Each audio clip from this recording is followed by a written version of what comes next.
একই টুর্নামেন্টে টানা তৃতীয় ম্যাচ হারের জন্য কি পাকিস্তান দল এশিয়া কাপের ফাইনালে উঠলো? মানে দেখেন, এই দলটা কিন্তু ভারতের কাছে গ্রুপ পর্বে হেরেছিল 7 উইকেটে, এবং ওই ম্যাচটাতে তো পাকিস্তান দল দাঁড়াইতেই পারেনি, তারা 127 রান করেছিল।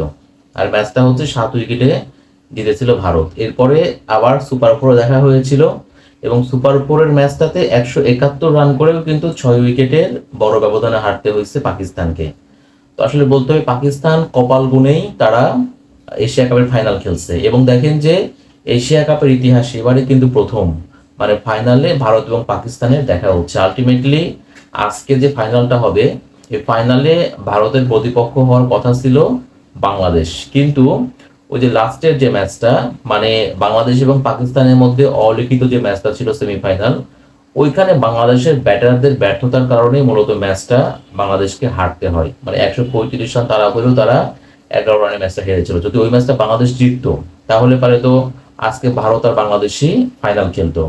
তো ভারতের জন্য বাংলাদেশ যদি প্রতিপক্ষ হতো, তাহলে পরে আমার কাছে মনে হয় যে ম্যাচটা কিছুটা কঠিন হতে পারতো। কিন্তু যেহেতু তারা প্রতিপক্ষ হিসেবে পেয়েছে পাকিস্তানকে, তো আরো একটা এক পেশে ফাইনাল বা এক পেশে ম্যাচ হওয়ার সম্ভাবনাই কিন্তু বেশি।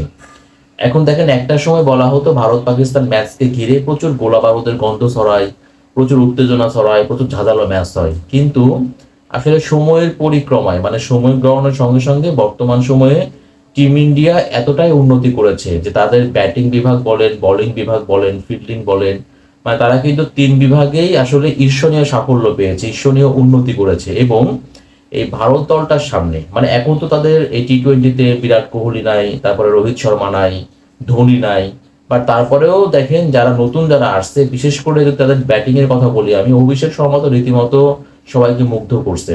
এশিয়া কাপটাই সে যে পরিমাণ ছন্দে আছে এবং প্রত্যেকটা ম্যাচে সে যেভাবে বিধ্বংসী ইনিংস খেলছেন, তাতে তো মানে পরবর্তী তারকা ভারতের বলা হচ্ছে অভিষেক শর্মাকে। পাশাপাশি কিন্তু তিলক ভার্মা, তিনিও কিন্তু ব্যাটিং এ খুব ভালো করছেন। আবার শুভমান গিল আছেন, সূর্য কুমার যাদব আছেন, সঞ্জু স্যামসন আছেন। মানে ভারতের যে ব্যাটিং লাইন আপ, নিঃসন্দেহে তাদের কিন্তু ব্যাটিং লাইন আপকে আপনি মানে বলতে হবে যে তারা বর্তমানে ডোমিনেট করতেছে তাদের ব্যাটিং লাইন আপটা। পাশাপাশি যে বোলিং ডিপার্টমেন্ট আছেন, তারাও কিন্তু মানে বিশ্বমানে তাদের বোলিং লাইন আপ, যেমন ধরেন হার্দিক পান্ডিয়া, জাসপ্রীত বুমরা, বরুণ চক্রবর্তী, অক্ষর প্যাটেল, হ্যাঁ, কুলদীপ যাদব। সো ভারতের ব্যাটিং এবং বোলিং লাইন আপ এবং ফিল্ডিং, তারা কিন্তু 3 বিভাগেই সেরা। যদি আমরা সেই দিক বিবেচনা করি, যেমন একটা সময় বলা হতো যে ভারতের বিশ্বমানের ব্যাটিং লাইন আপের সঙ্গে পাকিস্তানের বিশ্বমানের বোলিং লাইন আপের বা পাকিস্তানের পেসারদের ফাইট, আলটিমেটলি সেটা কিন্তু এখন আর হয় না। মানে ভারত দল যতটা ক্রিকেটে উন্নতি করেছে, পাকিস্তান কিন্তু ঠিক ততটাই পিছিয়ে গেছে।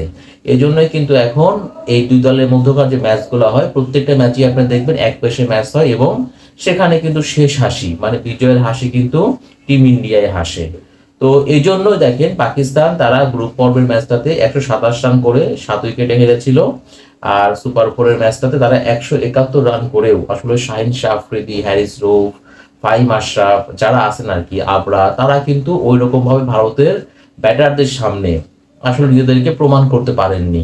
তো আমরা যদি ভারত এবং শ্রীলঙ্কার মধ্যে সুপার ফোর লাস্ট ম্যাচটা দেখি, তাহলে পরে অনেকেই বলবেন যে হয়তোবা ওইটাই ছিল এশিয়া কাপের ফাইনাল। মানে যেখানে কিনা দেখেন ভারত 202 রান করার পরেও শ্রীলঙ্কা তারা কিন্তু রান তারা 202 রানই করে ফেলেছিল, যদিও সুপার ওভারে ম্যাচটা হেরেছিল। তার মানে কতটা টান টান উত্তেজনাপূর্ণ একটা ম্যাচ হলে পারে ইন্ডিয়া 202 রান করার পরেও ম্যাচটা টাই হয়ে যায়।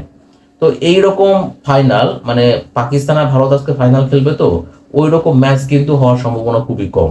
এখন যে কথা বলা হয় যে আসলে ভারতের গায়ে ফুলের টোকা দিতে পারবে কি পাকিস্তান, মানে ইন্ডিয়া তারা এই এশিয়া কাপে যেভাবে ডমিনেট করে খেলেছেন প্রত্যেকটা বিভাগে, ব্যাটিং থেকে শুরু করে বোলিং এবং ফিল্ডিং, তারা তো অপরাজিত থেকেই মূলত ফাইনালে উঠেছে। বাট সেই হিসাবে পাকিস্তান কিন্তু অনেকটা কপাল বা ভাগ্যের জোরে তারা কিন্তু ফাইনালে কোয়ালিফাই করেছে।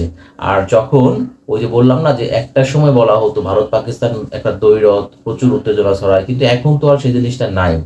আর এই সালমান আগার যে দল, এই দলটা আসলে ওইরকম শক্তিও নাই। সেটা হচ্ছে না ব্যাটাররা চ্যালেঞ্জ চালাতে পারে, না বোলাররা, মানে ওই রকম কিন্তু নাই।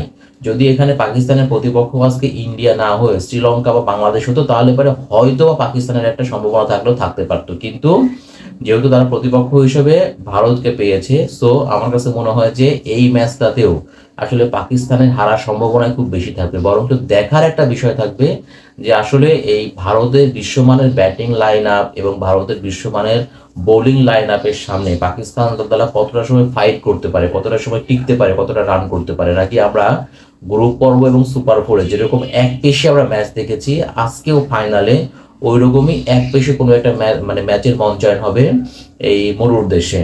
তো যেরকমটাই হোক না কেন, আমার কাছে মনে হচ্ছে যে আজকেও আসলে পাকিস্তান ভারতের কাছে পাত্তা পাবে না। মানে ভারতকে তারা হয়তো বা মুখে মুখে হারাইতে পারে, কিন্তু মাঠের পারফরমেন্সে ভারতের কিন্তু ধারের কাছেও নাই হলো এই পাকিস্তান। সো আজকের ম্যাচটাতেও দেখবেন যে পাকিস্তানকে বড় ব্যবধানে হারিয়েই এশিয়া কাপে আবার চ্যাম্পিয়ন হবে টিম ইন্ডিয়া।